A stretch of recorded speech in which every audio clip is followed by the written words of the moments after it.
Hey everybody, welcome back to Crafts with Julie, and today I have a necklace to share with you guys, so stay tuned. Okay everybody, for today's video we have a necklace, like I said a second ago.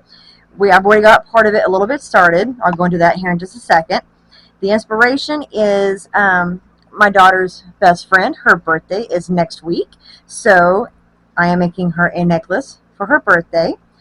And she likes sunflowers, and this is about the closest term that I've got to a sunflower. Hopefully that looks close enough.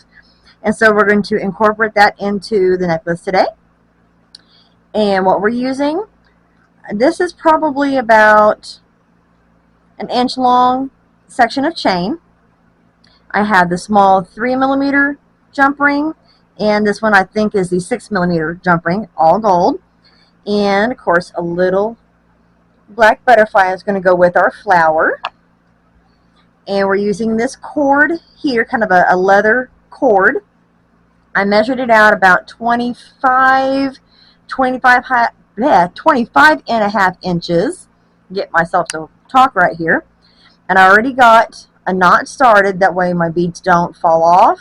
And I thought that putting a knot on either side of our beads and our charms will help keep them in the center of the necklace, so it's not, she doesn't have to chase it around or anything. And I'll show you how I did that knot here in just a moment. And I did the cord kind of long just so we have enough room to tie a knot on either side of our beads and our charms. And that way, if it's a little bit long, we can cut some off the ends before we put our finishings on the ends. And then I had just these little black beads that's going to go on either side, just to kind of help accent it a little bit and give it just a little more something than just a charm hanging off of there. I wanted it to be just a little bit more than that. So this should be a fairly simple necklace. Like I said, I already had the knot on one side done. And we're going to put 2 beads on this side. Now for the charm, or charms, I should say.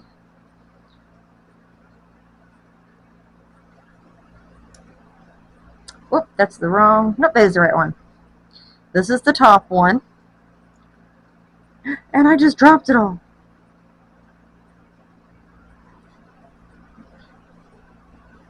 Okay.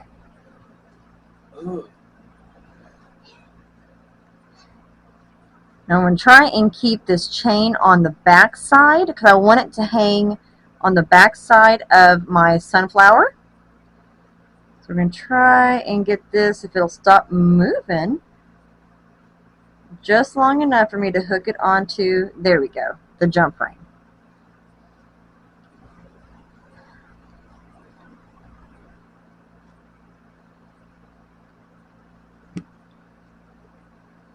Okay. And now for this bottom part, we're going to take our 3mm jump ring and put it on the bottom of the chain. Okay, so this is kind of the tricky part. The good thing is you've got the tool, so you can always go back and fix it if it's just a little bit backwards. I'm trying to put the butterfly charm on where it's going to hang and face the right way.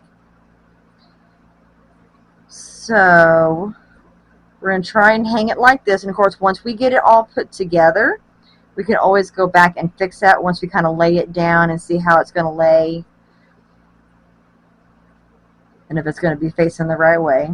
And then just remember, when you're closing your jump ring, kind of wiggle that back and forth till you feel it touching either end, or you kind of hear a little click sound.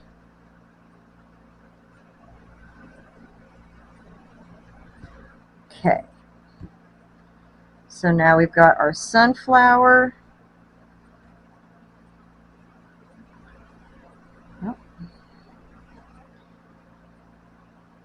And I think it looks like I've got my butterfly on backwards.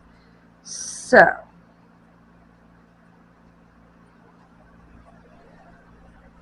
maybe.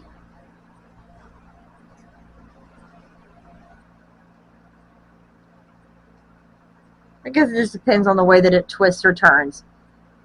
Because right there, now it looks like it's hanging just fine. So we're going to go with it. Okay.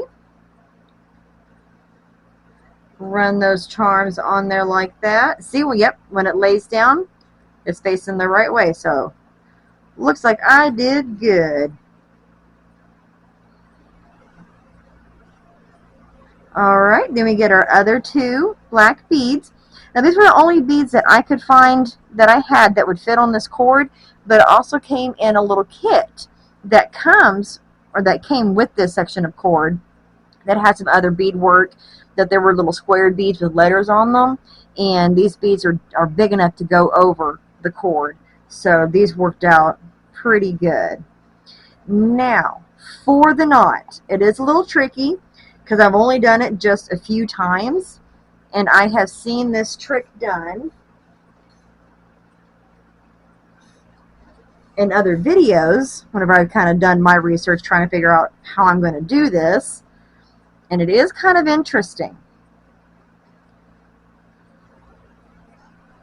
So we take a straw, a section of straw, take your cord and loop it around a couple of times. Let's see, it was like 1, 2, I think I did it about 3 times on the other side. I really hope I'm doing this right. I'm not exactly sure, so don't quote me on any of that part, guys, because this part is still a little bit confusing to me. But this is, from what I understood, this is how we're supposed to do it. Loop it around a few times. Get the cord tight. Why is it not tight? My loops are just not wanting to cooperate with me.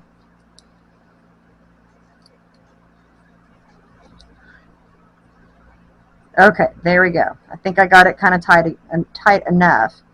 But once you've got your cord looped around your straw, you take the end and put it through this end of your straw, and then you're going to pull the cord and the straw through all at the same time. And it's supposed to help kind of give you like a double or a triple knot kind of effect. So kind of slide that down towards the end here. That way it kind of closes it up right there next to your beads.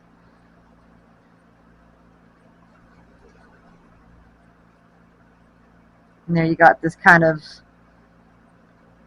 double, triple knot kind of going on here.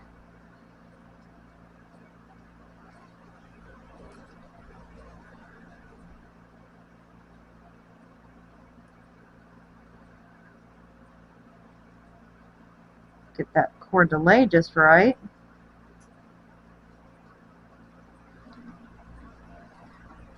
Okay, and then we'll move that little section of straw.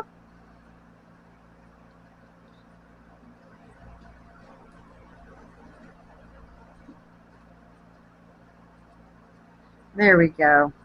My chain had looped around my jump ring and it was all laying on the front side. I had to fix that part right there.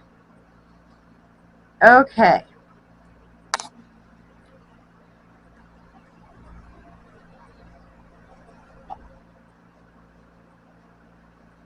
So now with our knots done, we can go through and make sure both ends of our cord is the same length, which looks like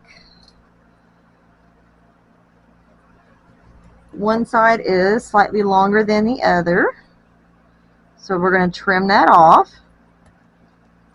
Just a pair of scissors.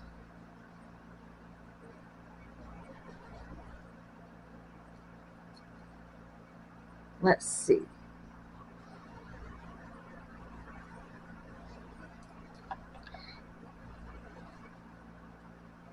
Okay, what I was doing right there, guys, it was off the camera, but I was basically hanging it up against me just to make sure that I had the right length if I was going to have to shorten it some. which it looks like it's going to be a pretty good length. Now, if I can find, here we go, the proper fittings that are going to go on the end.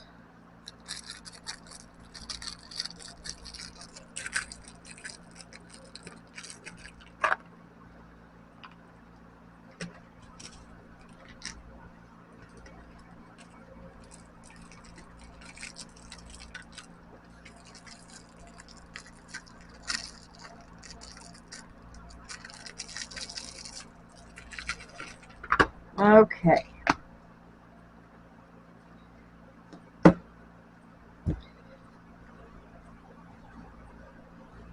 Now this part does get just a little bit interesting, because I haven't used these in a while, but I can get my hands to cooperate with me. These are the end fitting pieces that we're going to use, and I got 2 of them, one for each end. And these little tabs here, you're going to fold them over the end of your cord, and essentially you're pinching everything together. And then we're going to hook jump rings on either end.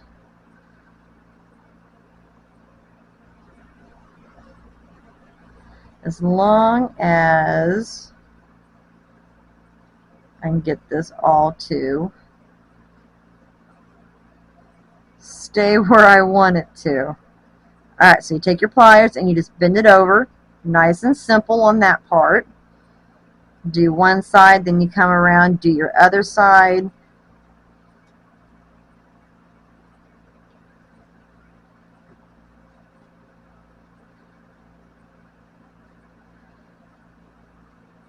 Alright, then you just squeeze and smash that as hard as you can so that it all stays together.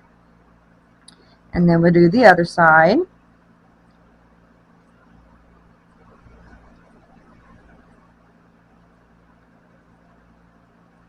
Making sure that we don't put our cord too far past the end, or else you can't do your jump ring just right. No, don't move, don't move. Stay right where you are. Okay. Once you get it started on smashing it down, then it's fine. It's just trying to keep everything in place until you start squeezing everything together. And just squeeze, squeeze, squeeze.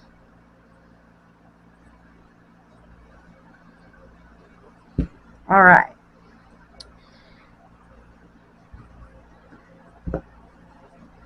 Okay.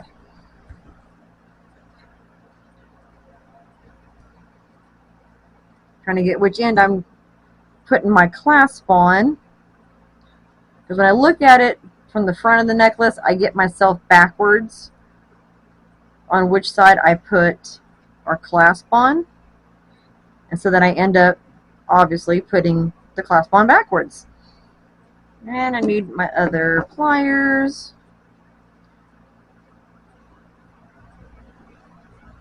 Okay. Get that just a little bit tighter there.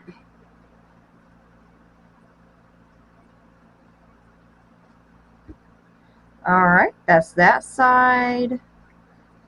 And then we'll use one of our big jump rings, the 8mm, I believe. And then just hook that on the other end so that we have a big enough ring for our clasp to connect to. Come on. There we go. I felt that connection. Nice and tight there.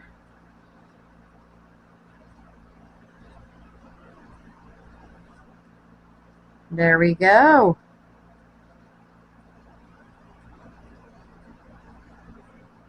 And we are all done, guys. And there we have it. our little sunflower and butterfly necklace for a nice birthday gift. I hope you guys enjoyed that video. Kind of a little easy, kind of short-ish and sweet video that I hope you guys liked. And if you guys have any comments or suggestions, you want to see something in a future video, don't be afraid to just drop me a line down below. And as always, you guys have an awesome day.